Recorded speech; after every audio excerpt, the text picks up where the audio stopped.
वन्देऽहं श्रीगुरुः श्रीयुतपदकमलं श्रीगुरुन् वैष्णवांश्च श्रीरूपं साग्रजातं सहगण रघुनाथान्वितं सजीवम् साद्वैतं सावधूतं परिजनसहितं श्रीकृष्णचैतन्यदेवं श्रीराधाकृष्णपादं सहगणललिता श्रीविशाखान्वितश्च गौररामशमारम्भं ईश्वरं च मध्यमाम् अस्मदाचार्यपर्यन्तं वन्दे गुरुपरम्पराम् आजानुलम्बितभुजौ कनकावदातौ शङ्कीर्तनैकपितरौ कमलायताक्षौ विश्वाम्भरौ द्विजवरौ युगधर्मपालौ वन्दे जगत्प्रियकरौ करुणावतारौ पञ्चतत्त्वात्मकं कृष्णं भक्तरूपस्वरूपकं भक्तावतारं भक्ताख्यं नमामि भक्तशक्तिकम् वरहापीडं नटवरवपोः कारणयोः कर्णिकारं बिभ्रद्वासः कनककोपिशं वैजयन्तीं च मालाम् रन्ध्रानवेन रधरसुधया पूरयन् गोपवृन्दैर्वृन्दारण्यं स्वपदरमणं प्राविशद्गीतकीर्तिः श्रीमद्भागवतं नौमि यस्यैकस्य प्रसादतः अज्ञतानपि जानाति स्वर्गसर्वगमानपि वृषारूढममाकन्तं शोभमीश सदाशिवं हरिनामरसन्मत्तं नौमि गोपीश्वरं हरम् हे राधवृषभानुभूपतने हे पूर्णचन्द्रानने हे कान्तिकमनीयकोकिलरवे वृन्दावनाधीश्वरी हे मातप्राणपरयणे चरसिके हे सर्वयूथेश्वरी मत्स्वान्तौजवरासनविषमुदा मां दीनमानन्दयो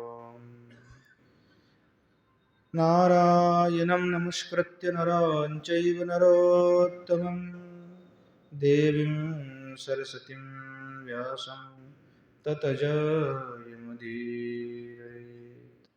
जननी जनकौ वन्दे धरणिधरणीधरो सन्तानवत्सलो पूज्यो सन्तनकुशलार्थिनो श्रीरूपं साग्रजं वन्दे रघुनाथं कृपामयं श्रीजीवं भट्टयोगं च संयनो सुखदायकम् येषां सहजस्निग्धानं पादरेणुमभीक्ष्णसः सर्वविघ्नविनाशाय शिरसा धारयाम्यहम् वृन्द्यायै तुलसीदेवी प्रियायै केशवस्य च कृष्णभक्तिप्रदे देवी सत्यवत्यै नमो नमः वाञ्छकल्पतरुभ्यश्च कृपा सिन्धुभ्यैव च पतितानं पावनेभ्यो वैष्णवेभ्यो नमो नमः हरे कृष्ण कृष्ण कृष्ण हरे हरे हरे राम राम राम हरे हरे बोलो श्री युगल सरकार की जय। श्रीमन महाप्रभु की जय। बोलो जय जय श्री राधे श्याम। अखंड रसवल्लभिका परम करुणामयी श्री किशोर जी की कृपा से नित्य सत्संग में श्री पूज्यपाद रूप गोस्वामी पाद के द्वारा विरचित श्री स्तवमाला का हम नित्य आस्वादन कर रहे हैं। और स्तवमाला में श्री ठाकुर जी की रास क्रीड़ा प्रसंग का हम आस्वादन कर रहे थे, जहाँ श्री भगवान से गोपिया प्रश्न पूछ रही थी भगवान कि कुछ लोग ऐसे होते हैं जो प्रेम करने वालों से प्रेम करते हैं, कुछ ऐसे लोग होते हैं जो प्रेम ना करने वालों से भी प्रेम करते हैं, और कुछ ऐसे लोग होते हैं जो दोनों से ही प्रेम नहीं करते, यानी चाहे वो हमें प्रेम करे या नहीं करे, वो उनसे प्रेम करते ही नहीं है। प्रेम करने से भी नहीं करते और स्वयं किसी को करते भी नहीं है। ऐसे व्यक्ति है। यानी गोपियों ने भगवान ने जो छोड़ करके गए थे, भगवान ने छोड़ के गए तो गोपियों के मन में थोड़ा सा पीड़ा उत्पन्न हुआ था, तो इसलिए कहा कि हम तो आपको प्रेम करते हैं पर आपकी व्यवहार प्रेमी के अनुरूप नहीं है, क्योंकि जिसको हम प्रेम करते हैं, आप जानते कि हम आपको प्रेम करते हैं, परंतु आप प्रेम करने वालों को छोड़ करके चले गए, तो यह जो व्यवहार है आपकी, ये बिल्कुल ठीक नहीं है।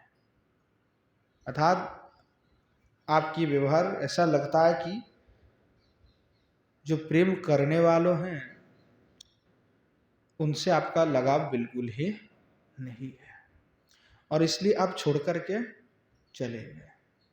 यानी गोपिया भगवान को एक प्रश्न पूछती है, कहना तो चाहते थे भगवान को पर नाम नहीं लिए, और उनको उद्देश्य बोले ही नहीं, बस बात में ऐसे बात कह दिए। तो भगवान ने फिर उत्तर दिया,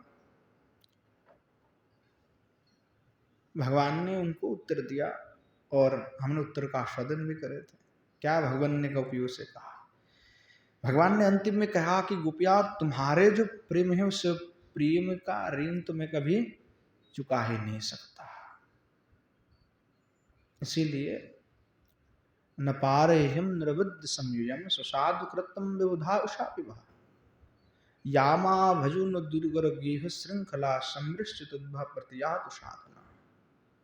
तो भगवान भी उनके पास कहे कि हम तो आपके ऋणी ही रहेंगे सर्वदा, हम कुछ भी दे दे या स्वयं को ही क्यों ना आपके चरण में हम अर्पण भी कर दे, तब भी हम आपकी यह प्रेम ऋण से ओरिन नहीं हो सकते, यानी मुक्त नहीं हो सकते। क्योंकि आपने क्या किया कि जो दुर्जर गेह श्रृंखला है, जो दुर्जर गेह है, संसार में हम सभी आबद्ध हैं, देह और गेह में आबद्ध हैं, तो देह और गेह को छोड़ पाना बहुत कठिन बात होता है। देह और गेह को लोग छोड़ नहीं पाते। ज्ञान देना बहुत बड़ी बात नहीं है, कोई भी दे सकता है, आजकल ज्ञानियों की कोई कमी नहीं है। एक होता है कि हम जो दिख रहे हैं या जो कर रहे हैं उसके ऊपर विचार करें, एक होता है रियल भक्ति और एक होता है दिखावा की भक्ति। गोपियों के पास सारे संपत्ति हैं पर वो छूट रहे किस लिए? भगवान के लिए। सारे उन संपत्तियों को परित्याग कर रहे हैं, करके भगवान के श्री चरण कमल में शरण लिए हुए हैं। उनको कोई अपेक्षा नहीं कि जगत के लोग हमें क्या कहेंगे या बाद में क्या कहा जाएगा, हमारा भविष्य क्या होगा, अगर भगवान ने ग्रहण नहीं किया, लौटा दी, फिर तो ना इधर स्कूल के रहे ना उस स्कूल को रहे, तो क्या होगा। गोपियों ने सारे सुख को ही उन्होंने त्याग कर दिया, सब कुछ परित्याग करके भगवान के शरण में गए। वो उनकी तीव्र प्रेम है। तो संसार में मोह नहीं रखते हैं, खास करके साधु संत लोग तो कहते कि संसार में आसक्ति नहीं रहना चाहिए, मोह नहीं रहना चाहिए। पर फिर बात आते है कि मोह रखना नहीं चाहिए या विषय का भोग नहीं करना चाहिए, क्योंकि इस बात का बड़े फायदा भी लोग लेते हैं कि देखो हमारे पास तो सारी व्यवस्था है पर हमारा उसमें कोई आसक्ति नहीं है। करोड़ों की सोफा में बैठ करके ज्ञान देना बहुत आसान बात है। तो सारे सुविधाएं लेंगे, सब कुछ उपभोग करेंगे और अंत में एक ही बात कहेंगे हमारे तो उसमें बिल्कुल कोई आसक्ति नहीं है, आसक्ति नहीं है। तो बोले भोग क्यों कर रहे? नहीं, ऐसे हमारे भक्त शिष्य लोग हैं, देते हैं, अब क्या करें, उनकी खुशी के लिए भोग करना है। ग्रहण किए हुए हम तो इसको एक क्षण में त्याग कर सकते हैं, पर त्याग क्यों नहीं देते हैं? क्योंकि कहीं ना कहीं विषय की भोग उनके हृदय पे विराजमान है, इसीलिए सारे सुविधाएं की भोग भी कर रहे हैं। कहने से नहीं हो जाता, क्योंकि त्याग करना सबके द्वारा संभव नहीं है। जो विषय का त्याग है, रूप गोस्वामी, सनातन गोस्वामी, उनके पास क्या नहीं थे, बंगाल के राजा के मंत्री थे। उस समय तो छोटे मोटे राज्य नहीं था वो बंगाल, पूरे विशाल बड़ा प्रदेश, और उनके पूरा दायभार उनके पास, और धन इत्यादि की कोई कमी नहीं, चाहे जो भी सुख भोगना चाहे भोग सकते हैं। वो भी रह सकते थे कि चलो वो कह लेते कि हम तो आसक्ति नहीं हमारी, हम तो बस भोग रहे हैं, आसक्ति नहीं है।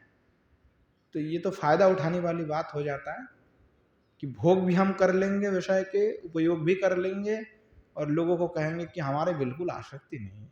तो ये नहीं, जब विषय है तो आसक्ति है, चाहे वो आसक्ति बहुत ज्यादा हो या कम हो, आसक्ति तो है ही है। क्योंकि जिसका आसक्ति नहीं होगा उसको भोग करने की प्रवृत्ति नहीं होगा। अगर कोई विषय के प्रति आपकी प्रेम नहीं है, उसकी ओर आप देखेंगे भी नहीं है, या उस विषय के प्रति आपकी थोड़ा सा भी अगर आकर्षण नहीं है तो उसके ऊपर लोग झकते भी नहीं हैं। आप क्या कहते, ठाकुर जी की प्रसाद, मछ मछली प्याज लहसुन से कोई मतलब नहीं है। तो कई हम बगल से जाते और प्याज लहसुन का बड़ा छोका लग रहा हो, नाक तुरंत बंद कर लेते, अरे अरे अरे क्या हो जा रहा है, कर लेते हैं। क्यों कर लेते हैं? क्योंकि उस वस्तु से हमारी वितृष्णा है, इसलिए हम क्या कर, अरे अरे अरे। अब मानो कि कोई खाने वाला व्यक्ति हो तो उसको तो छका का जैसे ही सेंट आएगा, कर क्या गजब का बन रहा है, उफ, आज तो चकाचक हो जाएगा। देखो दोनों का व्यवहार में फर्क आ गया, क्योंकि उस वस्तु से हमारी वितृष्णा है, इसलिए उसकी गंध मात्र से हमारी क्या हो गई, थरथराहट हो गई। हमने कहा अरे भाई भाई क्या है क्या है, चलो भागो यहां से। और जिनको उस वस्तु के प्रति आकर्षण है वो तो कहेगा क्या सेंट आ रहा है, आज तो बड़ा चकाचक माल बना है, बड़ा सुंदर खाना बना है। तो क्या हुआ कि जिनको विषय के प्रति आकर्षण है, जिस विषय के प्रति, वो उसका ग्रहण अवश्य करेगा, ठहरेगा भी। और जिनकी कोई आकर्षण नहीं है, जिसको भोग करने की उसमें इच्छा ही नहीं है वस्तु का, वो वहां पे रहेगा भी नहीं, वो नाक को बंद कर लेगा, वहां से भागेगा। तो ये होता है प्रेमियों का लक्षण।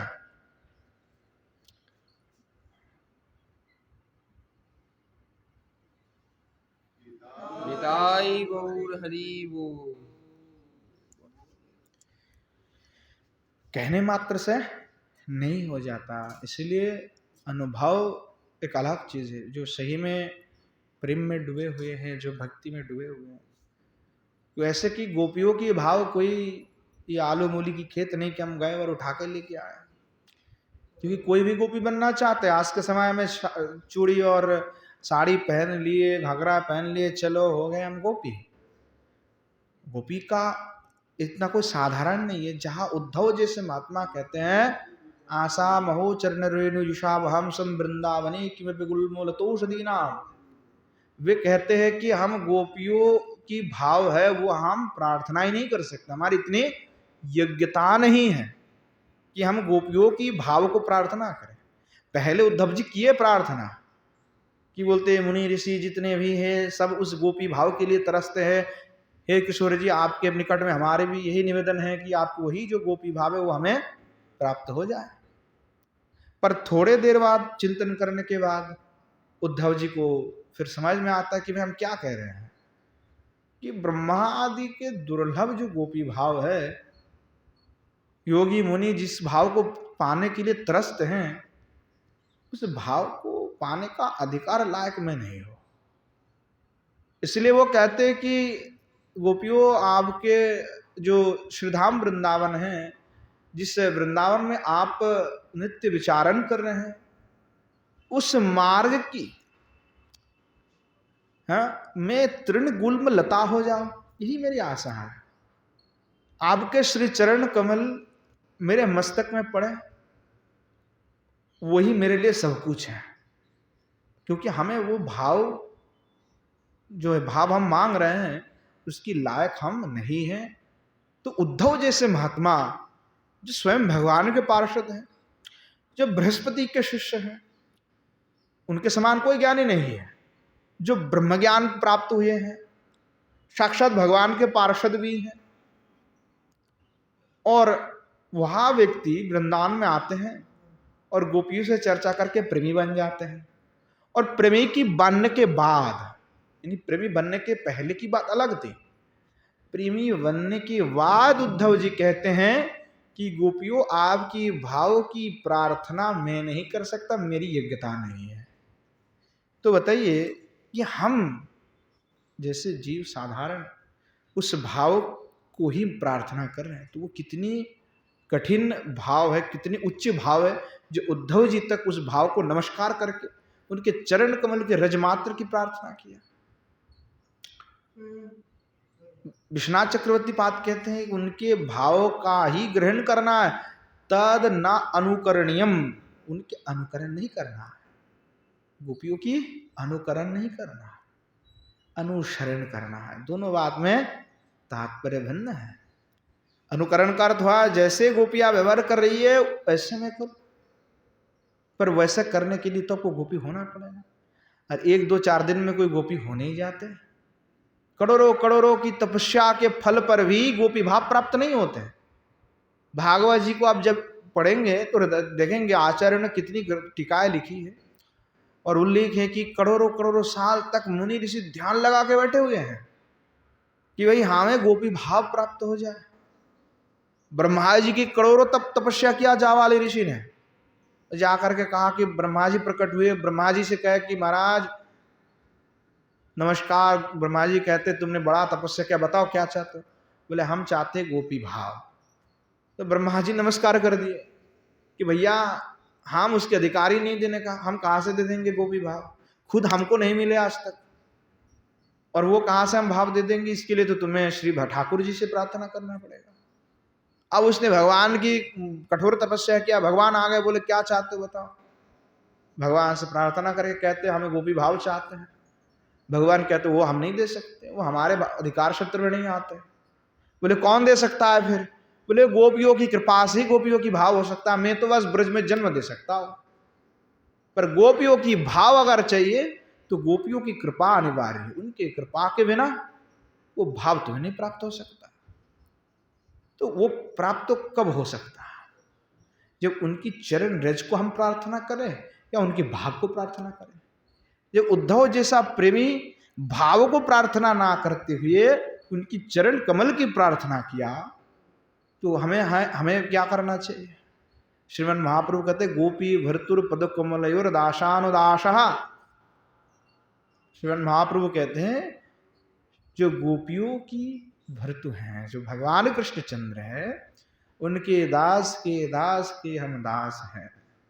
हमारी यही परिचय है, यानी हमारी योग्यता नहीं कि हम झूल सरकार के दास हो सके। तो उनके जो चरण कमल के सेवक हैं, हम उनके दास होना चाहते हैं। उनके दास के दास भी होना चाहते हैं। अरे तद भृत्यस्य भृत्यस्य भृत्य, आपके भृत्य के भृत्य के भृत्य हम होना चाहते हैं भगवान, यही निवेदन है। तो वह उच्चस्थ भाव है, और उच्चस्थ भाव के लिए स्वयं को उस पर्याय में ले जाना पड़ेगा। तो पहले कम से कम गोपियों की अनुगत्य में तो कर ले। भाव प्रार्थना जिनकी कर रहे हैं उनके अनुगत्य हुए नहीं, उनकी कृपा को अनुभव नहीं किए, उनकी प्रेम का हमने अनुभव नहीं किया, उस प्रेम का आचरण नहीं किए, तो घाघरा और चोला पहन लेने से हो जाएगा गोपी? नहीं हो सकता। तो इसलिए गोपी बनने के लिए तो त्याग की आवश्यकता है, और वो त्याग परम श्रेष्ठ त्याग होना चाहिए कि देह और गेह से पूर्ण रूप से आसक्ति शून्य, भोग भी नहीं करेंगे, क्योंकि हम साधक शरीर में हैं, अभी गोपियां नहीं है। तो साधक शरीर में भी उन विषयों से हट करके हमें भक्ति में लगना है। तो इसलिए गोपियों ने जो प्रेम किया कि भगवान भी कहते कि ये यथामाम प्रबद्धन्ते तांस तथैव भजन, जो जिस प्रकार भाव से मेरा भजन करते हैं उसको तो मैं वैसे ही दे देता हूं। अब कोई अगर भजन करेगा कि कृष्ण मेरा पत्नी है, तो भगवान नहीं प्राप्त हो जाएगा? होगा? भगवान तो कह रहा है ना कि ये यथामाम प्रबद्धन्ते तांस तथैव भजम्यहम्। अगर आप उनको प्रेत मान करके चिंतन करोगे, उसको अगर गधा मान करके चिंतन करोगे, तब भी भगवान को गधा बनना पड़ेगा। गधे के अंदर भगवान है ही पहले से, ईश्वर सर्वभूतानाम सर्वम खलिदम ब्रह्म, है कि नहीं है? हम झूठ थोड़ी बोल रहे हैं। शास्त्र कह रहे ईश्वर सर्वभूतानाम ममैवांश जीव लोके जीव भूत सनातन, गीता की बात है। ममैवांश मेरे अंश हैं, जीव मेरे अंश हैं, ममैवांश। तो अंश अंश में भेद है,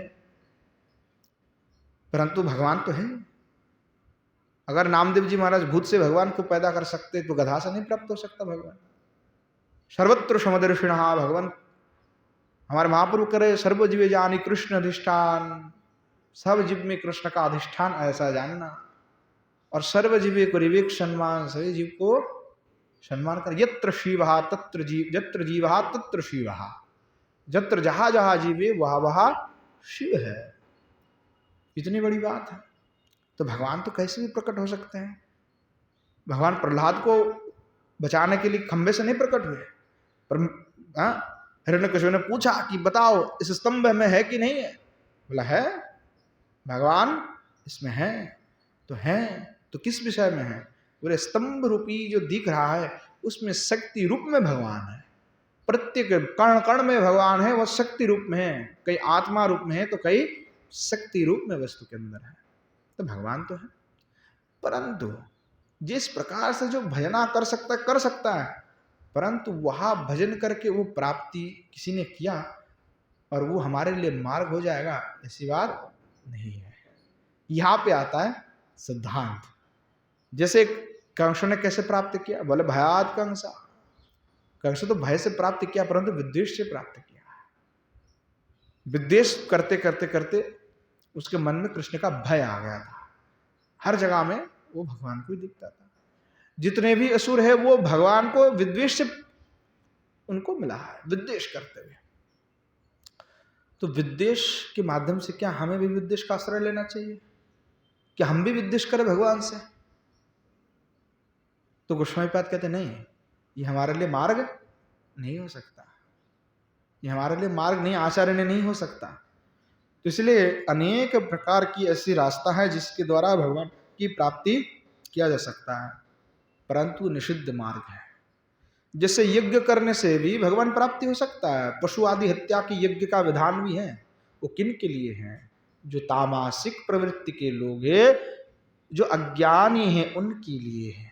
भगवान जी में एकादश स्कंद में कहते हैं कि यो यज्ञ होते उस यज्ञ में पशु का बलि दिया जाता है, परंतु वो कभी भी उत्तम उसको नहीं कहा जा सकता। जो निवृत्ति और प्रवृत्ति मार्ग है, तो निवृत्ति मार्ग ही निवृत्तिश्च महाफलम, तो निवृत्ति मार्ग सबसे श्रेष्ठ है। और भगवान के दो स्वरूप हैं, एक विराट स्वरूप है और एक दिग्विजय मुरलीधर स्वरूप है। और इन दोनों स्वरूप में जो मुरलीधर स्वरूप है भगवान के, वो सर्वोत्तम स्वरूप है भगवान के। इसीलिए उन मुरलीध्वर से स्वरूप भगवान के हैं, उन स्वरूप का ही भजन मुख्य रूप से करना है, दूसरा नहीं करना है। तो इसलिए कहा कि जे जथामाम प्रबद्धन्ते, जो जैसे भजन करेगा भगवान उनको प्राप्ति तो हो सकता है, परंतु वो सभी के लिए मार्ग नहीं है। भगवान तो पहले से सर्वजीव में है, तुम कुत्ता बिल्ली क्या उन सभी की पूजा आरंभ कर दे क्या?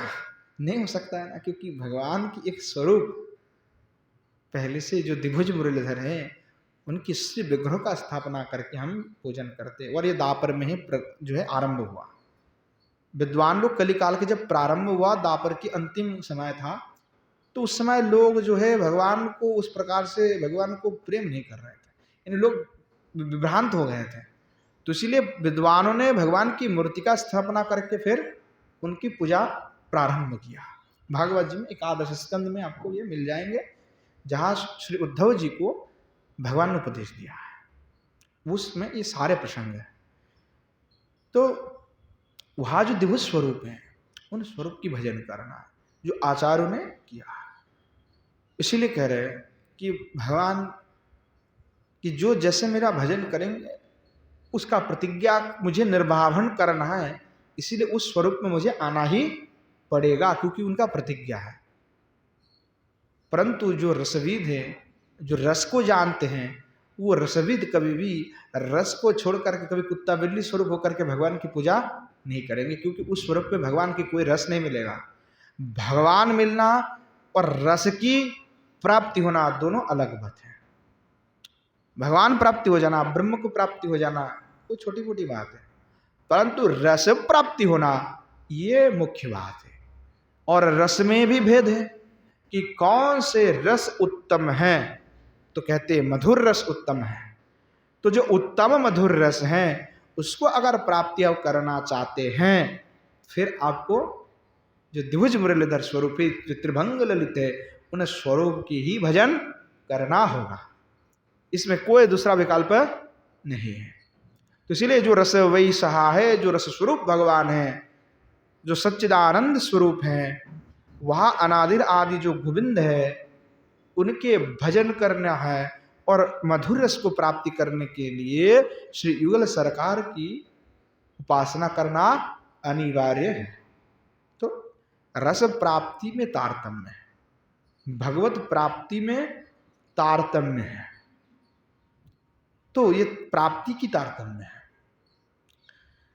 तो कह रहे भगवान कि तथा प्रेम वश्यता वेदी भगवत वचन अद्भुत संग मदचेन हर्षराशन पुंडरितम यश तेनैकम अतीवता जोवतेन तराशजना। और उसके पश्चात गोपियों के हृदय में एक आनंद आ गया, क्योंकि भगवान ने उनको सभी को एक मति कर दिए। भगवान चले गए थे तो गोपियों की मन में जो ये पहले मान हुआ था, अभिमान हुआ था, ये जो अभिमान था वो अभिमान जो है गोपियों का चला गया और सब एक मत हो गए। तो सभी के हृदय में जो है प्रेम उमड़ पड़े, प्रेम से भर गए सभी। तो फुल्लम हृदयम, सभी के हृदय जो है प्रफुल्लित हो गए, यानी हृदय में जो वेदना था वो वेदनाएं सब दूरीभूत हो गए। अब जब वेदना दूरीभूत हो गए तो भगवान भी देखा कि इनकी वेदना भी दूर हो गए, सभी एक मत भी हो गए, तो आप इनके साथ हम रास कर सकते हैं। इसीलिए भगवान ने रास प्रारंभ किया। तो कर हे तादृश कुंदो तुल्ले दनेश चारुणी बदने शोभितो मृदुहास यश है। भगवान गोपियों के साथ में रास क्रीड़ा प्रारंभ किए, तब श्री भगवान के जो मुखारविंद है, और मुखारविंद से भगवान ने जो सुंदर मुस्कुरा रहा है, मुखारविंद है मुस्कुरा रहा है। तो कैसे मुस्कुराते हैं भगवान? बोलते हैं कि जो कुंद पुष्प है, जैसे कुंद पुष्प होते हैं, तो कुंद पुष्प जैसे खिला तो खिलने से जैसा आभा मंडल होता है, जैसे सुंदर लगते हैं, ठीक उसी प्रकार भगवान मुस्कुरा रहा है। तो इसीलिए भगवान के एक नाम मुकुंद है। मतलब मुकुंद किस लिए है? अब मुकुंद का अब व्याख्यान सुनोगे तो ब्रह्मवादी लोग सीधा कहते हैं मुक्तिम ददाती थी मुकुंद, बोलेंगे मुक्तिम ददाती थी मुकुंद, जो मुक्ति देता है मुकुंद है। हमारे आचार्यपाद कहते नहीं, हमें मुक्ति से कोई मतलब ही नहीं है, क्योंकि भगवान वैष्णवों का, जो भगवान के प्रेमी, उनको मुक्ति से थोड़ा मतलब है। कभी कहते प्रभु मुक्तिम न दे ही, हमें प्रभु मुक्ति मत दो, हमें कोई मुक्ति नहीं चाहिए। तो हम क्या अर्थ लगाएंगे, क्योंकि मुक्ति से घोर नफरत है हमें। हम लोग से, हम जो प्रेमी हैं उनको मुक्ति से एकदम विद्वेष है। जैसे दूध और खटाई का कैसा होता है द्वंद, मतलब खराब हो जाएगा दोनों, तो मुक्ति बिल्कुल इनके टोटल विपरीत है हम लोगों का। हम तो मुक्ति नहीं मांगते, मतलब मुक्ति में ना दे भगवान, मुक्ति नहीं चाहिए। तो इसलिए कहा कि मुखे कुंद इव हास यस यति मुकुंद, बोले मुंह शब्द में कहा कि कुंद पुष्पवत मंद मंद, अर्थात कुंद पुष्प जैसे हैं वैसे जिनके मुखारविंद हैं, यानी जब कुंद पुष्प खिला वैसे ही मुखे मुखारविंद में जिनकी शोभा है, मुस्कुराहट होने पर जब मुस्कुराते हैं तो उसको हम मुकुंद भगवान कहते हैं। तब भगवान की जो शोभा है वो कुंद पुष्प की तरह है। तो वहां मुकुंद है, हमारे पास मुक्ति देने वाले मुकुंद नहीं है, क्योंकि हम मुक्ति नहीं चाहते प्रभु। हम तो चाहते हैं कि आपके श्री चरण कमल की सेवा, क्योंकि अगर हमने मुक्ति मांग ली तो हमें मुक्ति तो मिल जाएगा पर अपनी कोई अस्तित्व नहीं रह जाएगा। क्योंकि जैसे किसी को मुक्ति मिलता है तो सीधे वो ब्रह्म ज्योति में लीन हो जाता है, तो हमें ब्रह्म ज्योति में लीन नहीं होना है। जब आप बृहद भागवतामृत पढ़ेंगे तो गोप कुमार जो है पहुंच जाते हैं और ब्रह्म ज्योति में मिलने लगते हैं। पहुंच गए, पूरे सब घूमते रहते हैं, तो एक बार क्या हुआ कि ब्रह्म ज्योति के भी पास चले जाते, तो ब्रह्म ज्योति उसको आकर्षण करके खींच लेते हैं। तो वो चले जा रहा था, उसकी अवस्था ऐसा था, वो पूरा अज्ञान था, उसको खींच के ले जा रहे थे। तो भगवान स्वयं शिवजी प्रकट हो गए और शिवजी प्रकट होकर के गोप कुमार को खींच करके लेके आया कि भैया मुक्ति में चले गए, फिर सब टोटल खत्म हो जाएगी बात, फिर तुम्हारा अस्तित्व खत्म हो गया। जैसे जल का बूंद है, हमने समुद्र से एक बूंद जल उठाया और फिर जल उसको मिला दिया, क्या आप उस बूंद जल को उससे निकाल पाएंगे? नहीं निकाल सकते, क्योंकि मिल गया। तो ठीक उसी प्रकार मुक्ति है, आप भगवान से ही निकले हुए हैं, भगवांश जीव लोग के सभी मेरे अंश हैं, परंतु उस अंश को अगर उसमें मिला दी जाए तो फिर वो अंश का अस्तित्व ही खत्म हो जाता है, वो रहता नहीं है। तो इसलिए मुक्ति हमें नहीं चाहिए, क्योंकि अपना अस्तित्व भी बचाना है। हमें अपने अस्तित्व चाहिए कि फिर प्रभु हम आपकी सेवा कर सके। तो इसीलिए हमें मुक्ति से कोई मतलब नहीं है। तो इसीलिए वहाँ जो श्री भगवान मुकुंद है, जो आज कुंद पुष्प की जिससे जो है भगवान मुस्कुरा रहे हैं, और जब मुस्कुरा रहे हैं तो दंतराज इतने शोभायमान हो रहे हैं, एकदम श्वेत वर्ण है, सफेद है, ऐसे श्री भगवान के दर्शन कांति है। और द्वयोर जुवत्योर्मध्ये जा वसतिहिर अवस्थिति स्तुया वर्धिता या रुचि स्तुया कामस्पृणीय है। तो भगवान दो जो युवती है, उस युवतियों के बीच में भगवान विराजमान हो गए, यानी इधर एक बीच में श्री ठाकुर जी हैं, और ऐसे मध्य में विराजमान होकर के जो श्री ठाकुर जी शोभित हो रहे हैं, उस शोभा की वर्णना करते हुए रहे हैं कि भगवान आप इन दो गोपियों के बीच में विराजमान हो रहे हैं, तो ऐसे अद्भुत लग रहा है कि मानो कि जो भ्रमर से शोभित जो चंपक माला है वो बीच में विराजमान है, जैसे चंपक पुष्प है और उसमें भौरा लगी हुई है बीच में, तो मानो ऐसे शोभायमान हो रहा है कि गोपियों की तुलना करें चंपक से पुष्प से और भगवान का भौरा से, कितने सुंदर लग रहा है,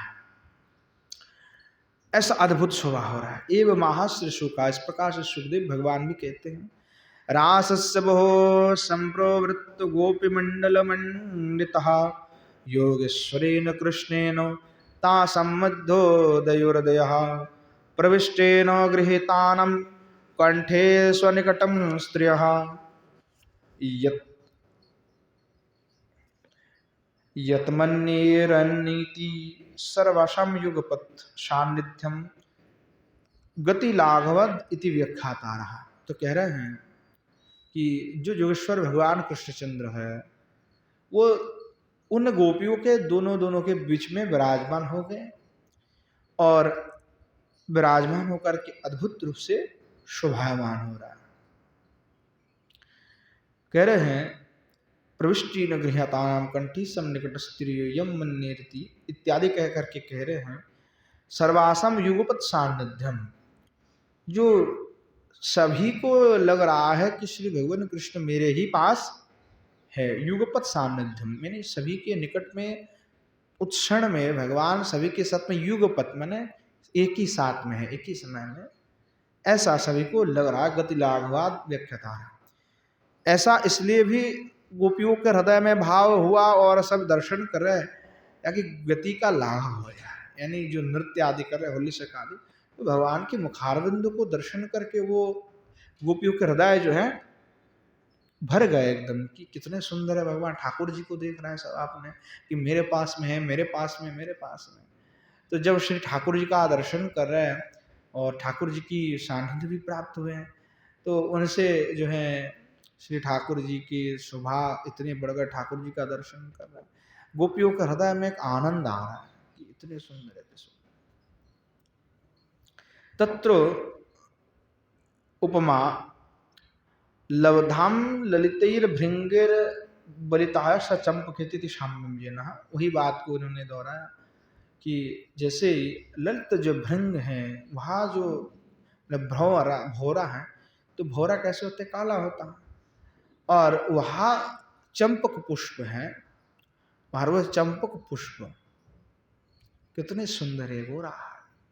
तो ऐसे जो चंपक पुष्प हैं उसमें काला भौरा विराजमान है, यानी श्री भगवान और गोपियों की उपमा दे करके कह रहे हैं। तत्र उपमा, उपमा दिया है यहाँ पे कि मानो कि चंपक पुष्प में आज भौरा विराजमान है और ऐसे अद्भुत आज शोभा का दर्शन हो रहा है।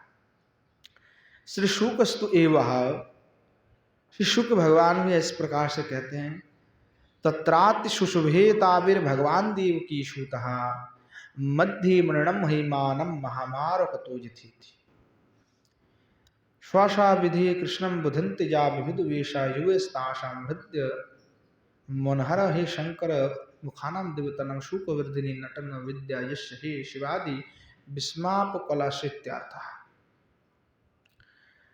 तो जब गोपियों के हृदय में भाव हो रहा है कि श्री भगवान कृष्णचंद्र मेरे पास है, मेरे पास है, तो करे सुखदेव भगवान कहते हैं ताप्ति भी सुशुभे ताबिर भगवान देवकी सुत। अब यहाँ पे सुखदेव भगवान देवकी सुत तो कहते हैं कि रास क्रीड़ा चल रहा है और देवकी सुत की बात क्यों आ गया बीच में, क्यों कहना तो चाहिए कि यशोदा सूत, कि यशोदा के भी तो पुत्र है ना, देवकी के थोड़े, देवकी तो है मथुरा में, और मथुरा के जो कृष्ण है उनके तो ऐश्वर्य भाव है, ऐश्वर्य माधुर्य मिश्रित है।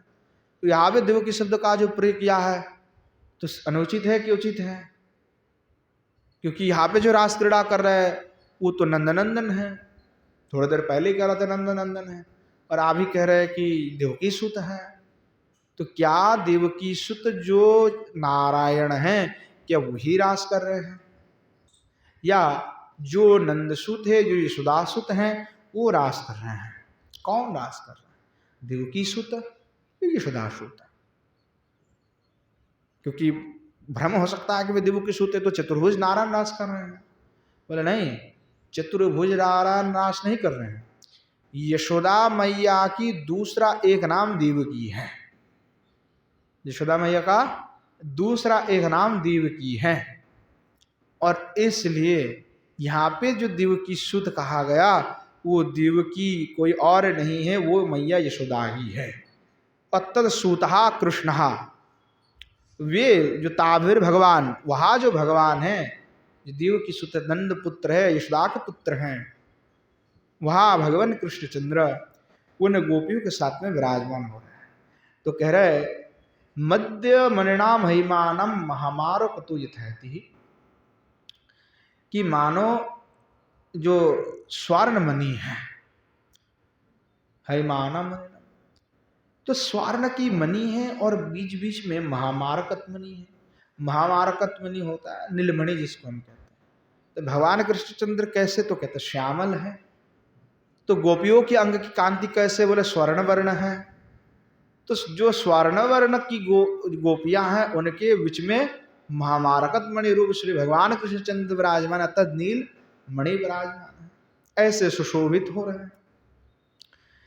कि स्व विधे कृष्णम बुध्यंते या विविध वेशायुस्ताशम वृद्ध मुनहारा। तो श्री भगवान जब आपने गोपियों के साथ में अनेक प्रकार की वेशभूषाओं से सज्जित हो करके जो है क्रीड़ा कर रहे हैं, ऐसा अनुभव गोपियों को हो रहा है कि भगवान अनेक प्रकार के वेशभूषा से सज्जित है। यानी स्वयं को भी यह अनुभव हो रहा है कि मैं भी स्वयं अलग अलग वेशभूषाओं से सुसज्जित हूं। और जब भगवान को देखते पलक झपकाए तो तुरंत नया, भगवान की जो दर्शन है नित्य नवायमान है कि आपने देखा और एक झपकी जैसे लग गई और फिर देखा तो पेन चेंज हो जाता है, फिर लगता है कि नहीं पहले कभी देखा ही नहीं था। ऐसा भगवान का स्वरूप है कि भाई अब तो नए दिख रहा है। जैसे हमने किसी को देखा एक बार तो कहीं ना कहीं दिमाग में बैठ जाता, चलो इसको देखा था हमने कभी ना कभी, पर भगवान के दर्शन करने पर ही लगता है नहीं कि हमने देखा है।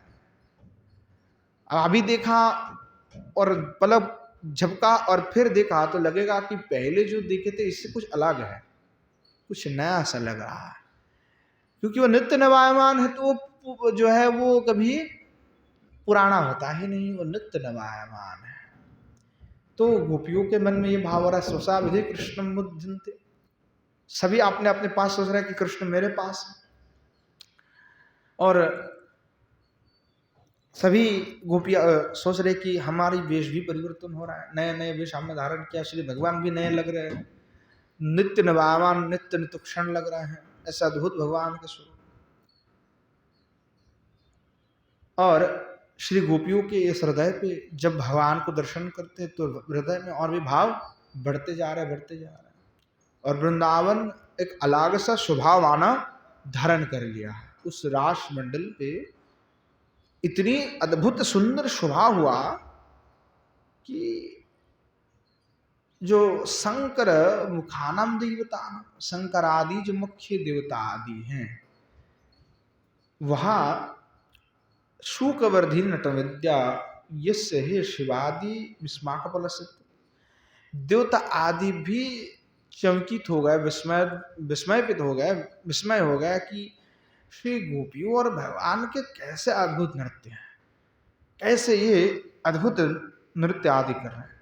तो कह रहे नटन विद्या यश शिवादि विस्मा कला, भगवान आपने ऐसा नृत्य किए कि शिव आदि से लेकर के जो देवगण हैं वह उन नृत्यों का दर्शन करते हुए विस्मित हो गए हैं, अति विस्मित हो गए।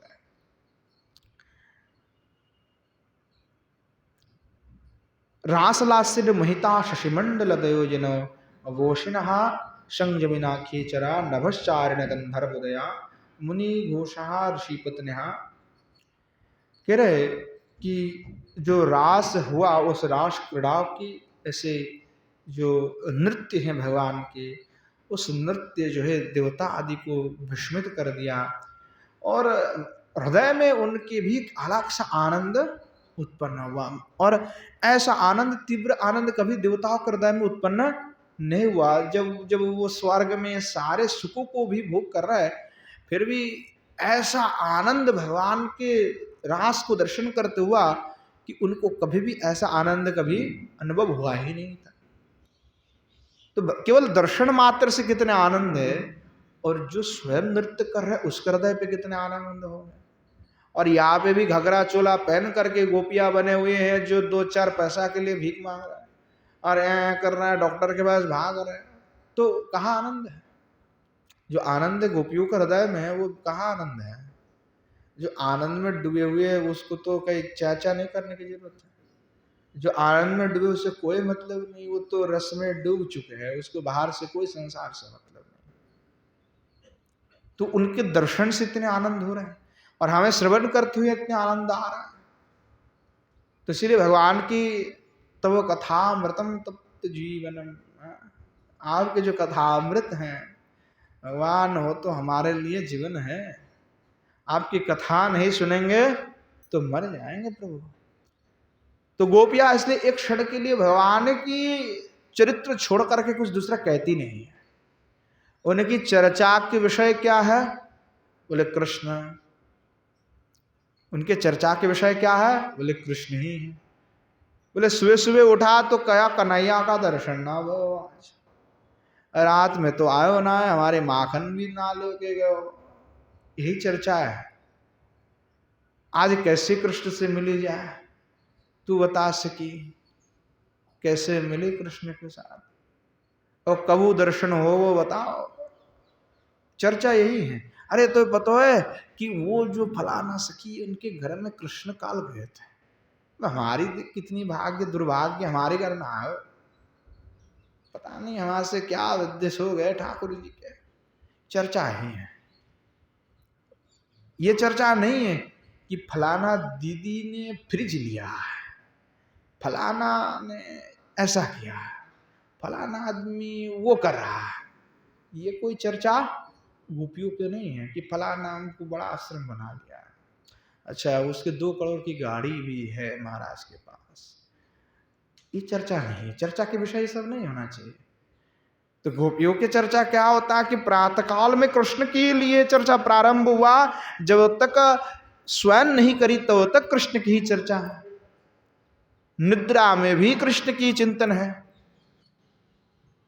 जब सपना भी देख रहा है ना आदमी, जो गोपिया सपना देख रहा है कि सपना में भी कृष्ण का दर्शन हो रहा है, कि अगर झपकी लिए तो सामने कृष्ण है, झपकी ऐसे दिया कब भगवान चले गए। यानी सर्वत्र यदा कदा उनको भगवान के दर्शन ही हो रहे हैं और कुछ दर्शन नहीं। चर्चा केवल भगवान की। कई जा रहे हैं कि माखन इत्यादि लेकर के बेचने के लिए जा रही गोपियां, तो चर्चा क्या करते करते जा रहे हैं कि अरे बहुत दिन है गए कृष्ण हमारी माखन चुरावे को ना आयो।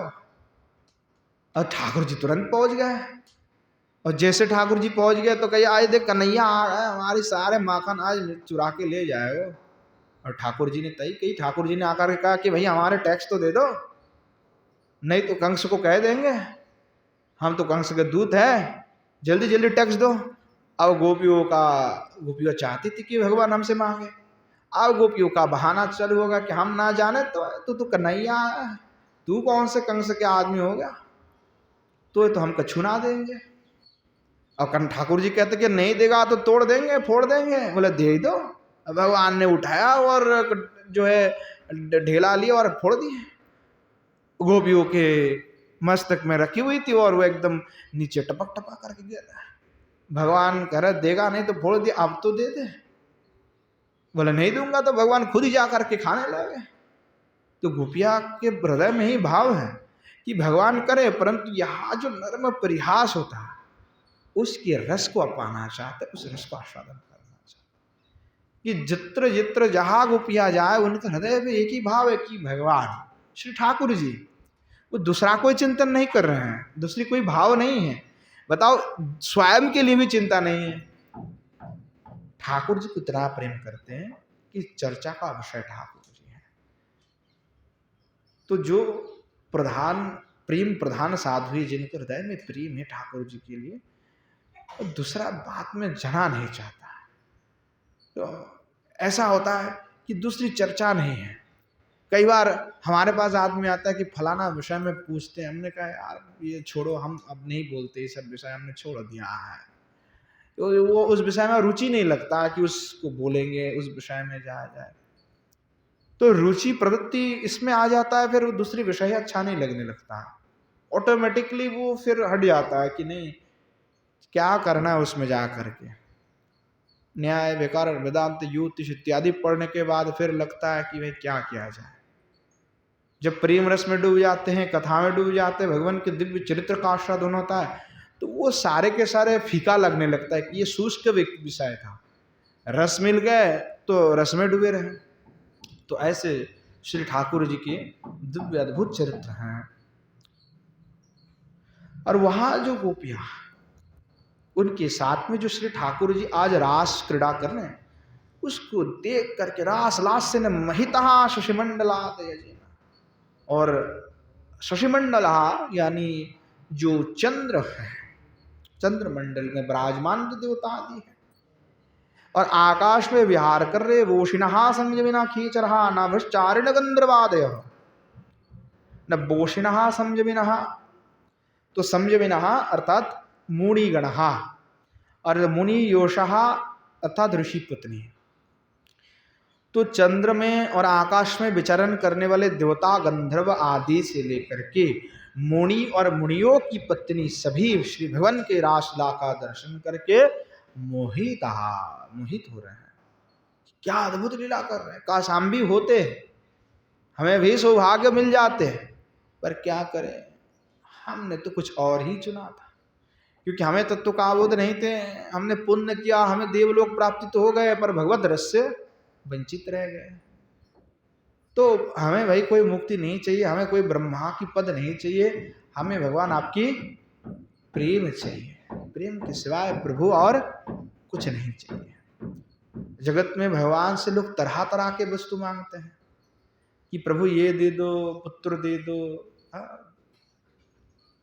आत्मदेव ने भी मांगा था पुत्र, उसको मिल गया था बड़ा सुंदर पुत्र, धुंधुकारी महाखला। अब पुत्र अगर महाखल हो गए तो क्या हो सकता है, वो तो आप जानती हैं, क्या क्या पीड़ाएं उठानी पड़ती है माता को, अपने पिता को। अंत में आत्मदेव कहते हैं, पहले कह रहे थे क्या कि गृहस्थो सरसलो की पुत्र पुत्र समन्वितम, कहते गृहस्थ ही लोक में सरस हैं, आनंदित आनंद में हैं, जिनके पुत्र आदि हैं, पौत्र हैं, वही एकमात्र आनंदित है, दूसरे के तो कोई आनंद नहीं है। और अंत में गोकर्ण से कहते कि पुत्र दुखदायक कहा, पुत्र तो दुख का कारण है। और लोग सोचते कि पुम नामकम नरकम त्रति पुत्र, जो पुम नामक नरक से हमें निस्तार करेंगे वो पुत्र हैं। अब स्वयं पुत्र ही दुराचारी हो, जो स्वयं पुम नामक नरक में भटकेंगे, वो हमें क्या उद्धार करेगा। तो भाई जगत में कोई किसी का उद्धार नहीं कर लेते, स्वयं को स्वयं से उद्धार कराना होता है। कई लोग कहते कि नहीं हमने गुरु बना लिया, दीक्षा ले ली, तो अब तो हमारे उद्धार हो गया। गुरु जी कोई ठेका नहीं लेके रखा है भैया, ये कोई ठेका में थोड़ी काम चल रहा है कि गुरु जी ने ले लिया, दीक्षा दे दिया तो गुरु जी उद्धार कर देंगे। भैया गुरु जी क्यों उद्धार करेंगे, तुमको तो मार्ग दे दिया गुरु जी ने कि बेटा तुमको हम मंत्र दिए, इस मंत्र का जप करो। महाप्रभु ने कहा शुद्धिराय को, अनेकों को उपदेश दिया कि जाओ, हमको तुमको हरिनाम दिया और जाकर के निर्बंध होकर के हरिनाम का जप करो। अब वो बेचारा सोचेगा क्या महाप्रभु ने कृपा कर दी, हरिनाम दे दिया, मुझे क्या करना है, मैं तो डोले शोले घूम फिर करके चलते रहो, इधर उधर कहीं पे भी जाओ, लोगों से धन लेते रहो, मुझे क्या टेंशन है। नहीं भाई, अंत में तो तुम्हें ही भोगना पड़ेगा। गुरुजी ने तो अपना काम कर दिया, पर तुमने काम नहीं किया। अब जो चेला काम नहीं किया, इसके लिए गुरु को भी भोगना पड़ता है। इसीलिए शिष्य बनवाने में जो है गुरु को बहुत देखना चाहिए, क्योंकि आजकल देखते नहीं, कोई परीक्षा नहीं करते। शास्त्र में नियम है कि कोई शिष्य बनाने से पहले कम से कम 1 साल तक उसको देखा जाए, और गुरु भी बनने के लिए कोई गुरु बना रहा है तो कम से कम 1 साल तक गुरु से शास्त्र आदि का चर्चा करे, और उस सारे चर्चा में अगर वो सेटिस्फाइड है तो जाकर के दीक्षा ले। और शिष्य के भी लक्षण होता है, अगर शिष्य उन सारे लक्षण में उत्तीर्ण है तो ही वो गुरु, मतलब उनको शिष्य किया जाए।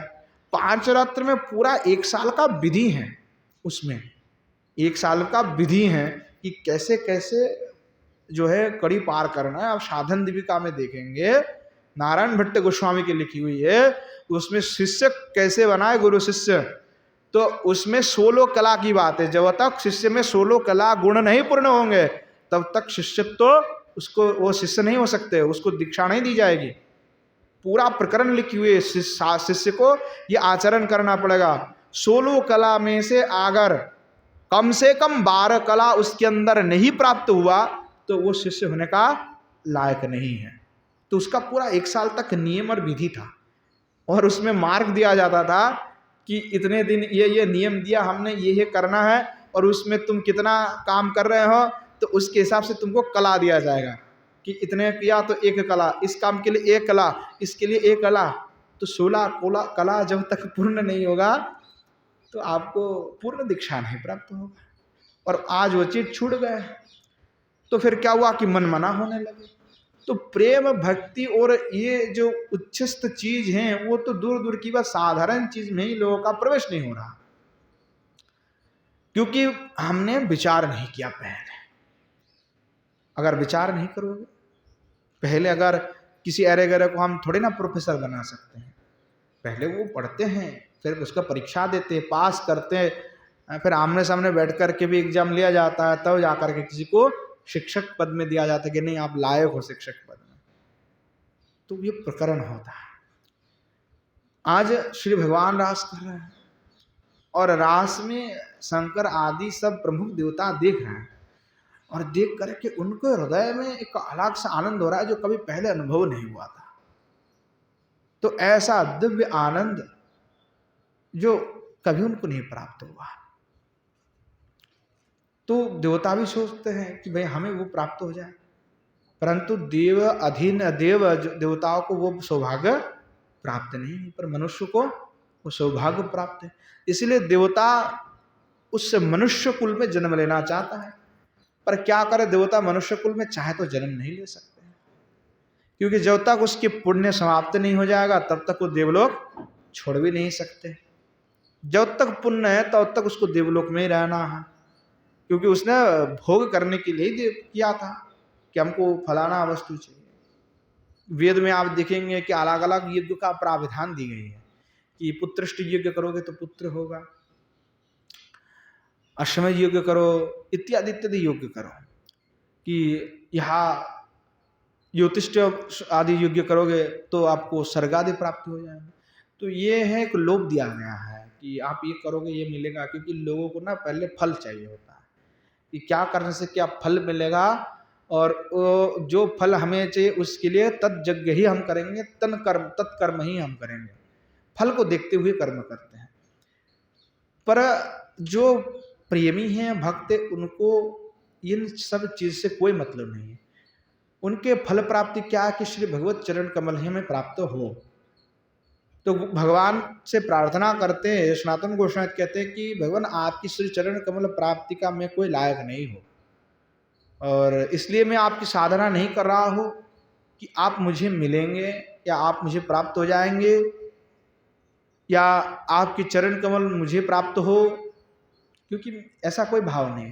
पर क्या कहे भगवान, जगत में जिन्होंने आपसे प्रेम किया, आपके श्री चरण कमल को चाहा, उन सभी को आपने आपके श्री चरण कमल को प्रदान किया है। और यही मेरी एकमात्र आशा है और विश्वास है कि प्रभु आपको कोई प्रेम करते हैं तो आप उनसे अवश्य ही मिलते हैं, उनको दर्शन अवश्य ही देते हैं, और यही आशा से ही मैं भजन कर रहा हूँ। तो भजन करने वालों को भी ध्यान देना है कि हमें प्रभु के चरण कमल को नहीं मांगना है कि हम चरण चाहेंगे कि प्रभु आप मिल जाओ, हम आपको ही चाहते हैं, तो ये भी एक वासना है। तो हम चाहते हैं कि प्रभु आप ही कृपा करके हमें आपकी चरण कमल दे दो, हम तो लायक नहीं हैं। यानी स्वयं को पहले ये कहना होगा कि हम योग्यता हम में नहीं, यानी स्वयं अयोग्य है। पर अब क्या है प्रभु, आप तो करुणाशील है, तो जो करुणाशील है वो कभी योग्य अयोग्य दिखते ही नहीं है।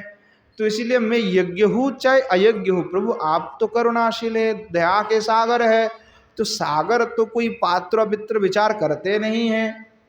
जैसे आप कैसे प्रभु, कहते आप तो प्रभु वर्षात की जल की तरह, कि वर्षा की जल जब वृष्टि का पतन होता है तो भगवान छोटा बड़ा कुछ नहीं दिखते, हर जगह में वर्षात होता है, चाहे वो नदी में हो, चाहे तालाब में हो, चाहे नाला में हो, सब जगह में जल गिरता है, ऊंच नीच का कोई भेद नहीं होता। अब जब बरसात होता है और बाढ़ आ जाता है तो सब नाले का जल और गटार के जल और सब नदी का जल, कुएं का जल, सब एक हो जाता है कि नहीं जाता है, सब एक हो जाता है, कोई भिन्नता नहीं रहती। और फिर वो नदी से प्रवाहित होकर के समुद्र में जा गिरता है। तो भगवान मैं भी तो ऐसे छोटे मोटे जीव हूँ, मेरे में अंदर क्षमता नहीं है, पर आपकी कृपा वर्षण जब होगा प्रभु, कहीं ना कहीं वह कृपा मेरे ऊपर भी वर्षण होगा। तो देवता चाहते कि हमारे ऊपर भी कृपा का वर्षण हो, पर क्या करे, देवत्व पद लेकर के बैठे हुए, इसलिए वो कृपा नहीं प्राप्त हो रहा। तो इसलिए सोचना पड़ेगा हमारे लिए, जो मनुष्य जीवन हमें मिला तो इसलिए दुर्लभो मानवो जन्म, इसलिए मानव जन्म को दुर्लभ कहा गया, परंतु देव जन्म को दुर्लभ नहीं कहा गया कि देव योनि दुर्लभ, ऐसा कभी आपको शास्त्र में नहीं मिलेगा कि देवजन दुर्लभ। क्योंकि देवजन इसलिए दुर्लभ नहीं है क्योंकि अगर आपने सत्य भी कहा, किसी को दान भी नहीं कहा, सारा जीवन आपने सत्य बात सत्य मार्ग में चले, तब भी आपको देवलोक प्राप्ति हो जाएंगे। अगर आपने किसी को कुछ वस्तु का दान कर दे, उससे आपको देवलोक प्राप्ति हो जाएगा। यानी सदकर्म करते ही आपको देवलोक प्राप्ति होने लगेगा। तो ये तो छोटे मोटे बात है देवलोक प्राप्ति करना, परंतु मनुष्य जन्म दुर्लभ इसलिए क्योंकि यही एकमात्र जन्म है जहां भगवान की भजन करने का सौभाग्य प्राप्त होता है, भगवान की भजन करने का सौभाग्य प्राप्त होता है, और दूसरे दूसरे योनि में वो सौभाग्य प्राप्त नहीं होता है। कदाचित कवर कोई भाग्यवान जीव जिनके तीव्र पूर्ण था, वो किसी कारणवश कोई दूसरे योनि में उसका जन्म हुआ, फिर वो भगवत भजन कर लेते हैं। जैसे जड़ भरत जी हैं, उनको ज्ञान था, उनके तपस्या की शक्ति थे, हरिण जन्म हुआ, फिर भी उनको पूर्व जन्म स्मरण था, पर भगवत प्राप्ति कब हुआ? हरिण जन्म में नहीं प्राप्त हुआ, दोबारा मनुष्य जन्म मिले और फिर जाकर के भजन किया तो भगवान प्राप्ति हो गए। तो दुर्लभ है मनुष्य जन्म, सुलभ नहीं है। तो इसलिए वो सब चाहते हैं कि हमें भी मनुष्य जन्म प्राप्ति हो, परंतु प्राप्ति होता नहीं। तो आज वो देख रहे हैं शंकर आदि, तो उनके मन में लग रहा है कि हमें भी कृपा होते, काश हम भी प्रविष्ट हो जाते रास में। लेकिन किन्भिर युक्ता नाम नुपुराणाम रूतेर लंबिते शंकराजन प्रापित परितोष। तो श्री भगवान अपने श्री चरण कमल में नूपुर धारण की हुई है, और कुंवर में जो है किंकिणी आदि गोपियों ने धारण किया। तो वहाँ जो धनी है, उस धनी के जो उत्पन्न जो धनी हो रहा है, और भगवान नृत्य कर रहे, जो चरण कमल के जो धनी हैं, और जब नृत्य करे तो अलग सा एक शब्द उत्पन्न हो रहा है, और उसके साथ जो किंकिणी और नुपुर आदि बज रहे हैं, तो ऐसा एक अद्भुत शब्द का विस्तरण हुआ, जो श्रवण करते हैं शंकर आदि परितोषा, उनको आनंद प्राप्त हो रहा है, परितुष्ट हो गए वे सभी।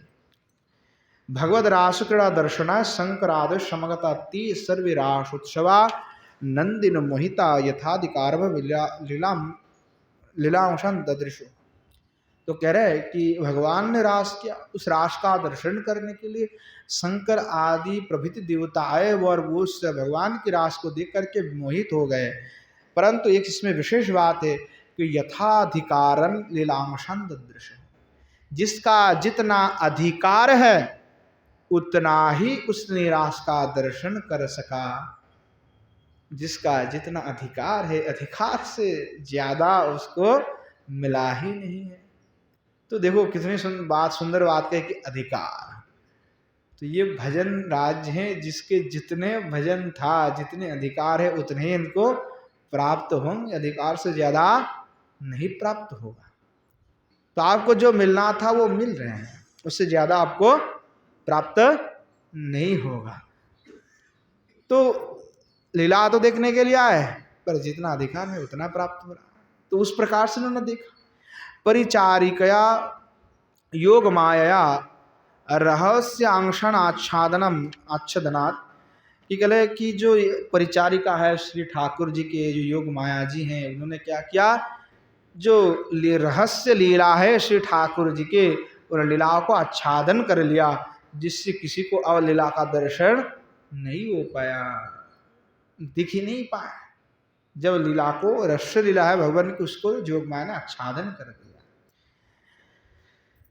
एवं महाश्री सुका, इस प्रकार से सुख भगवान कहते, नभस भावद विमाना शतशंकुलम नभस्तावद विमान शतशंकुलम दिवोकसम सदारणम उत्सकम निवृदात्मनम ततो दुंदुभैर्नेदुर निपितु पुष्पवृष्टयो जोगुर्गंधर्व पतयो शस्त्रिकांत विशोमलः बलयानम पुराणम किंकिरणं च जोषिताम शप्रियणवभुत शब्दस्तुमुलो राष्ट्रमंडले कृष्ण विक्रीडतम व्यामुहन खेचरस्त्रियो कामार्दिता शशांकश्च सगुणो विस्मितो भवदिति।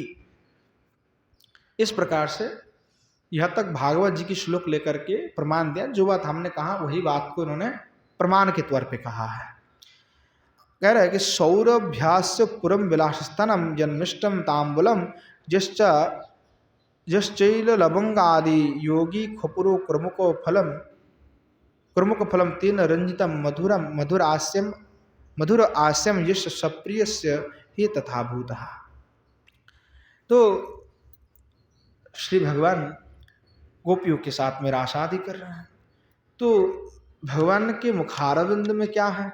तो कह रहे कि श्री भगवान आज जो है सौरभ से पूर्ण, सुगंधि से पूर्ण जो तांबूल आदि हैं, अर्थात लवंग, खरपूर, क्रमुक आदि से, जो क्रमुक आदि होता है आपका खदिर आदि जिसको हम कहते हैं, खैर जिसको कहते हैं, वो सभी विमिश्रित करते हुए, यानी बहुत सुंदर जो तांबूल है, उस तांबूल को भगवान ने आज ग्रहण किया और श्री भगवान के श्रीमुख मानो लाल हो रहे हैं। यानी एक तो सुगंध भी जो है चारों ओर फैल गए भगवान के तांबूल से, और जो भगवान के मुखारविंद हैं वो बिल्कुल लाल हो गए हैं। जो एकदम होठ है, ओष्ठ हैं, वो लाल हो गए, एकदम रंजित हो गए। मधुर आस्यम, ऐसे मधुर मुखारविंद आपके हैं भगवान। खरपुर क्रमुके भद्र मुस्तके लसके पमानिति विश्वलोचनकार है। तो विश्वलोचनकार कोश है, कोश में शब्द के लिए कहा। सुष्टु महितेन सम्यक पूजितेन गीतेनो सहितम या जौवतम तेन तेन ततम लास्य यशः। तो यहाँ जो गोपिया है श्री भगवान, वहाँ सुष्टु रूप से सम्यक आपकी पूजा आदि की, और भगवान आप जो हैं उन गोपियों के साथ में सम्यक पूजित नता, जो गोपियां हैं उनके साथ में भगवान नृत्य गीत आदि कर रहे हैं, सम्यकतया कर रहे हैं। जद जौवतम तेन लास्यहा, अर्थात भगवान उन गोपियों के साथ में नृत्य कर रहे हैं, और नृत्य करते हुए जो शोभायमान हो रहा है।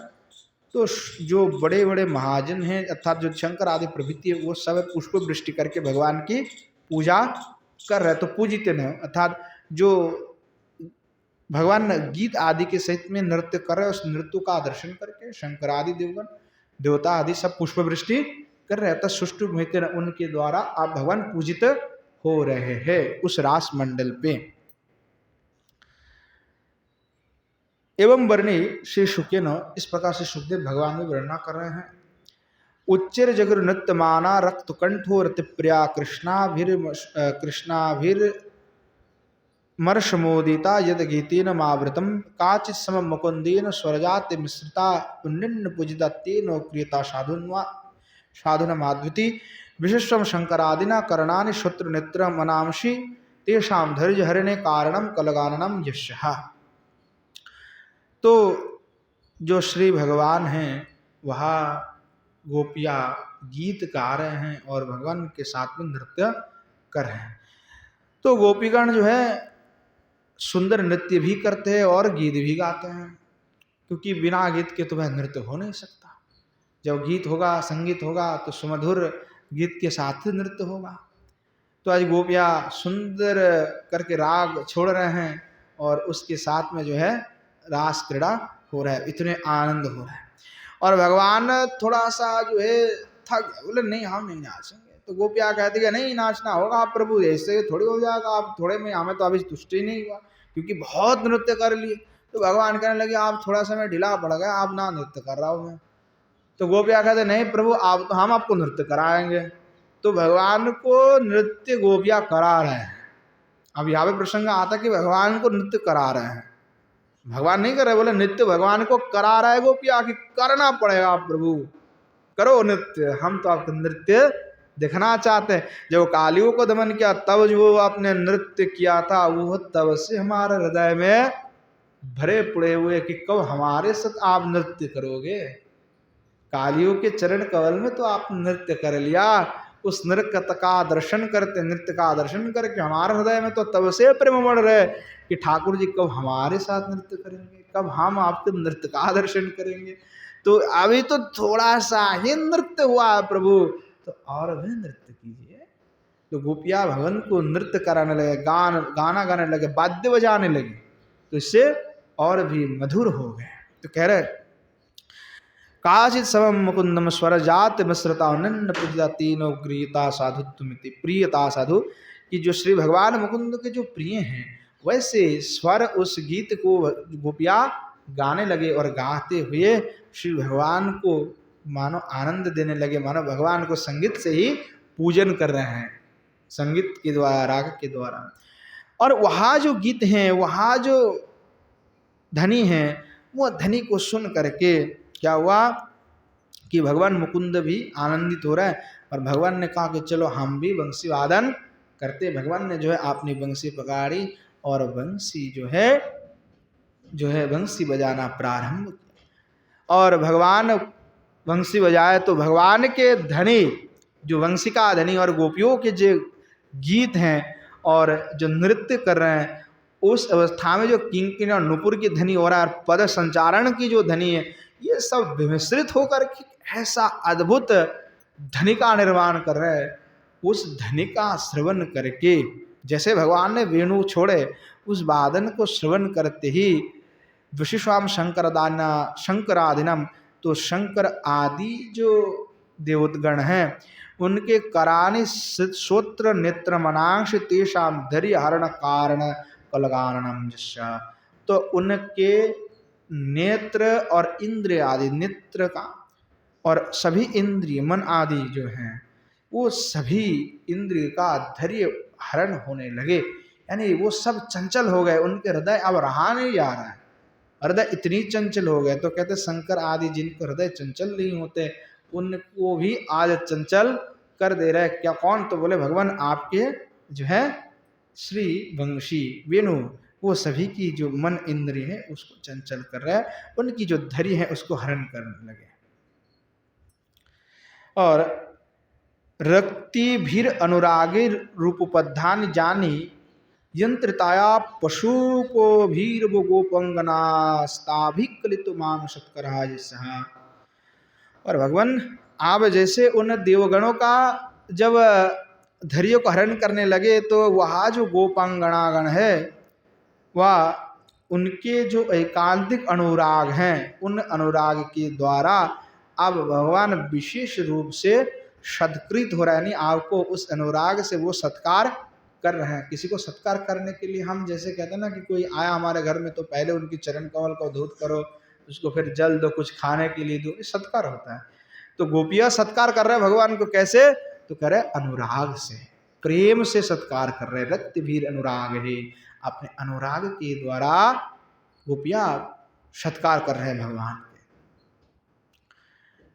एवं महाश्री सुकहा, इस प्रकार से सुखदेव भगवान कहते हैं गोप्य स्फुरत पुरट कुंडल कुंतलोत्तिगंड श्रियासुदि हास निरीक्षणेन मानम दधत्रिशवस्य जघुकृतानि पुण्यानि तत्कर रुहस्पर्श प्रमद्या इत्यादि कह करके भागवत में भी इस बात को सिद्ध किया है। तत्र रहसी विजातीय जन वर्जिते रासमहसी तंद्रतुत्सभी संभृतो बरशोभाजिनो त्रैलोक्य लक्ष्मक पदम वपुरदति शू कहते हैं। तो कह रहे हैं कि वहाँ जो रास मंडल है, वो रास मंडल में विजाति जन वर्जित है। उस रास मंडल में जो प्रेमी नहीं है उनको जो है वर्जित है, वो रहस्य को जान ही नहीं पाए और ना ही रास में उनकी प्रवेश हो सका। तद विजातीय जन वर्जित है, विजातीय जन वहाँ से वर्जित है। इसीलिए साधक को सजातियों का संग करना चाहिए, विजातियों का नहीं, क्योंकि विजातियों का संग करने से अपनी जो भाव है वो फिर बिगड़ जाता है।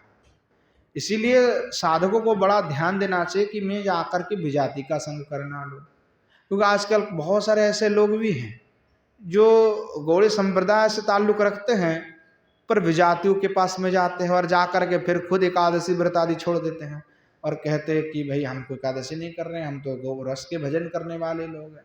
नहीं, क्योंकि आचार्यों के सिद्धांत वो नहीं है।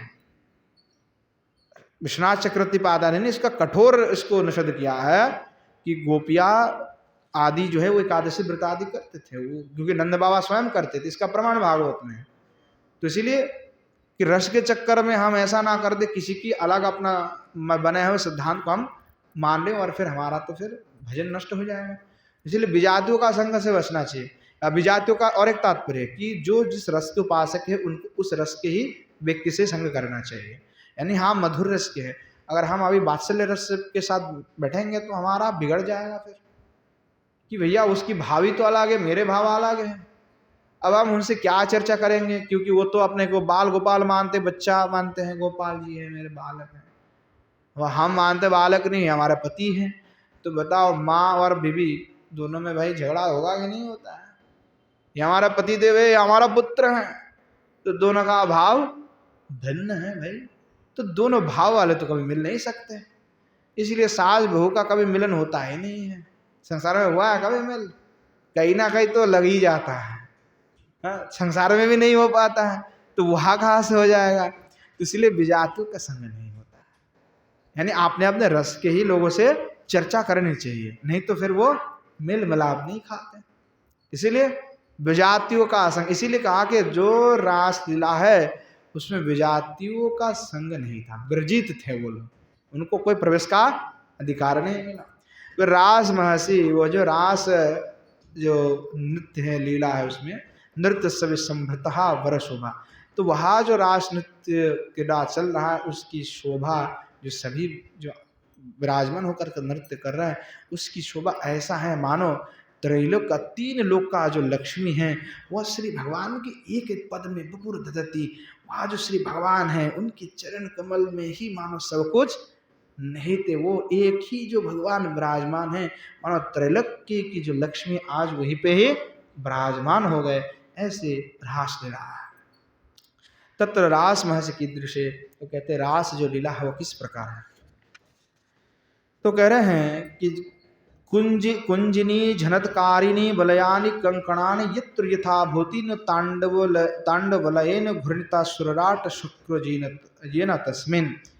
तो कह रहे हैं कि जो भगवान नृत्य कर रहे, गोपियां नृत्य कर रहे हैं, तो गोपियों की जो कंकण है और बलाय है भगवान के, क्योंकि गोपियां कंकण पहनी हुई है, भगवान बलाय धारण की हुई है, तो उनके जो झंकार है उस झंकार से ऐसा तांडव जो सृष्टि हुआ मान, उससे जो देवराज इंद्र है वह इंद्र भी जो है सचकित हो गए, आज चकित हो गए। क्या अद्भुत शब्द है, ऐसा कभी हमें पहले कभी सुना ही नहीं था, वो भी चकित हो रहा है। कोमलो मृदुलो रण शब्दो यश तस्व षडपद गणस्य गुंजित भरहा तस भजती तस्मिन। और वहाँ ऐसे वन है जिस वन के मध्य में भौरा सुमधुर गुण शब्द करते हुए विराजमान हो रहे हैं। और सौरभ पुच्छ भृंग धनि युक्त, सौरभ लुब्ध भृंग धनि युक्त तर्त, अर्थात वहाँ जो सौरभ आदि से पुष्प आदि से विराजमान वृंदावन है उसके सौगंध से लुब्ध हुए भौरा है। मुक्ति को शुचिर तुज्जलया सुस्मी तुरुचितया सृष्टो जनितो जुगति नाम लोह स्वस्मिन वांछा जेना। तो वहाँ जो गोपियाँ है जिनके बहुत सुंदर जो दंत कांति हैं, जो दंत हैं वो बहुत ही सुंदर है, और श्री भगवान आपके भी कांति बहुत सुंदर है। आपकी जो दंत है वो कैसे हैं? तो कह रहे हैं कि मोती के जैसे हैं, और ऐसे मोती के जैसा दंत कांति आपके, आप मुस्कुरा रहे हैं भगवान, और आप उनके आपके जो मुखारविंद की शोभा है वो बड़े अद्भुत हो रहा है। और उनका दर्शन करके गोपियों के हृदय में युवती नाम लोभास्विन वांछा जेना, युवतियों के हृदय में, गोपियों के हृदय में एक विशेष प्रकार की लोभ उत्पन्न हो रहा है, उनके हृदय पे एक अपना अपना वांछा उत्पन्न हो रहा है, विशेष लोभ हो रहा है। स्वपाणिना मार्जिता रति खिन्ना नाम युवतीनां मृदु गंडाजेना। और भगवान आप आपने जो हस्त कमल है, उस हस्त के द्वारा जो रति खिन्न जो ज्योति है, उन ज्योतियों का जो गंड स्थल है, उस गंड स्थल को आप मार्जना कर रहे हैं। प्रेमना लल्यते इप्सते य काम कलहा समाश्लादि तस्मिन् पंडितो भुजदंडो यशः। और आपके जो श्री भुज जुगल हैं भगवान, वह आलिंगन आदि जो काम के लिए उस विषय में सुपंडित हैं। एवं वर्णित शुकेन, इस प्रकार से सुखदेव भगवान भी वर्णना करते हैं। कृत्वा तावंत मात्मानां जावतिर्गोपयोषितः रेमे स भगवस्ताभिर आत्मरामोऽपि लीलया तासं प्रतिविहारेण संतानं वदनानि सह प्रामरिजं करुणः प्रेमणा समस्तेनांग पाशयन्ति। वही जो बात हमने कहा, भागवत जी के प्रमाण दे करके गोस्वामी पद उल्लेख कर रहे हैं, तो इसमें अब कुछ कहना नहीं। विभ्रम परा कूच क्षत क्रियाशक्त ये बुलगु नखस्तारे वक्षित वक्षसि चिन्हता नववामा येनः बाहु प्रसार परिरंभेन उत्तुक्तः सुष्टव जुवतावे प्रशस्ताभि कांतिभिरुत्ख्यातः। कह रहे भगवान, अब जो है उस रास क्रीड़ा में आसक्त होकर के आप अपने सुंदर नखघात के द्वारा वहाँ जो गोपीगण के वक्षस्थल है उसको आप सुचिन्हित कर दिए, और बाहु प्रसारण परिरंभन, बाहु को प्रसार करते हुए, परिरंभन अर्थात आलिंगन होता है, उसके द्वारा आप गोपियों का आलिंगन करने लगे। सुष्ट वजूवत भी प्रशस्ता भी कांति विरुद्ध क्या था। वहाँ जब श्री जुगल आप गोपियों के साथ सम्मिलित हो रहे हैं तो उसकी सुंदरता ऐसे बढ़ रहा है, उसकी कांति ऐसा अद्भुत लग रहा है, क्या भगवान वर्णना करे। आपकी वह तात्कालिक, मैंने उस समय की जो आपके कांति हैं, उस कांति का दर्शन करते हुए भी काम मनसी काम है साक्षण मनमतः मनमतः इत्युक्ते तत् मनमनादिक सुंदर इत्यर्थः। तो साक्षात जो कामदेव है, उस कामदेव के मन में भी काम भाव को उत्पन्न हुआ, वो भी आकर्षित हो गए, स्वयं कामदेव से मोहित हो गए। इसीलिए भगवान एक नाम क्या है, तो मदन मोहन, अनंग मोहन। भगवान का नाम मदन मोहन है, अनंग मोहन है, कंदर्प दर्पक है। जो कंदर्प को दर्पण कंदर्प के दर्प को खर्ब करने वाले हैं, ऐसे। तो यह जो भगवान है साक्षात मनमथा मनमथा, वो कैसे, तो साक्षात मनमत को भी, उसके मन को भी हरण करने वाले हैं। अर्थात मनमथाधिक सौंदर्य, अर्थात मनमथ जो कामदेव है उससे भी अधिक सुंदर्य भगवान के है। ऐसे सुंदर आपके ठाकुर जी। अथो जल क्रीड़ा, उसके बाद जल क्रीड़ा के प्रसंग को कह रहे हैं। तो आज समय भी हो चुके हैं, क्योंकि 7 बज ही चुके हैं। तो जल क्रीड़ा जो है, काल श्री ठाकुर जी के जल क्रीड़ा के विषय में आस्वादन करेंगे, क्योंकि लंबा प्रसंग का भी 1 घंटा तो कम से कम लग ही जाएंगे, तो बीच में छोड़ देना अच्छा नहीं है।